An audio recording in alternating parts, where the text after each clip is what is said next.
খুব বেশি ইগো আর পার্সোনালিটি দিয়ে ভালোবাসা হয় না। ভালোবাসায় ইগোর আধিপত্য খাটালে তার টেকে না। সমস্ত ইগো বিসর্জন দিয়ে বেহায়া হয়ে গিয়ে মানুষটাকে সবটা দিয়ে ভালোবাসতে হয়। মানুষটা একটু কষ্ট দিয়ে ফেললে ইগো দেখিয়ে ছেড়ে না গিয়ে নত হয়ে ভালোবাসি বলে সম্পর্ক টিকিয়ে রাখাটাই ভালোবাসা। তাই খুব বেশি ইগোয়েস্টিক মানুষদের প্রেম বেশি দিন টেকে না। খুব বেশি চালাক মানুষের সাথে সম্পর্ক টেকে না। ভালোবাসলে বোকাশোকা হতে হয়।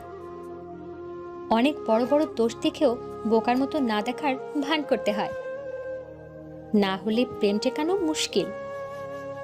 খুব বেশি ইগো, পার্সোনালিটি, ইমোশনলেস মানুষ দিয়ে ভালোবাসা হয় না। ভালোবাসলে দিতে বেহায়া হয়ে যেতে হয়, ছ্যাচড়া হতে হয়, নির্লজ্জের মতো বারবার ফিরে যেতে হয় কষ্ট দেওয়া মানুষটার কাছে। আদারওয়াইজ সম্পর্ক টিকিয়ে রাখা কঠিন। আমার ইমোশনাল মানুষজন একদম ভাল লাগে না বলা খুব সহজ, অথচ দিন শেষে কিন্তু আমার ওই ইমোশনাল একটা মানুষই লাগে। ইমোশনলেস ড্যাম পার্সোনালিটিওয়ালা একটা মানুষের সাথে সাময়িক সুখে থাকা গেলেও সারাটা জীবন কাটানো যায় না। এই দুনিয়াতে আজ অব্দি কোনো ইগোওয়ালা, অতিরিক্ত চালাক এবং ইমোশনলেস মানুষের প্রেম টেকেনি, আর কোনোদিন টিকবেও না।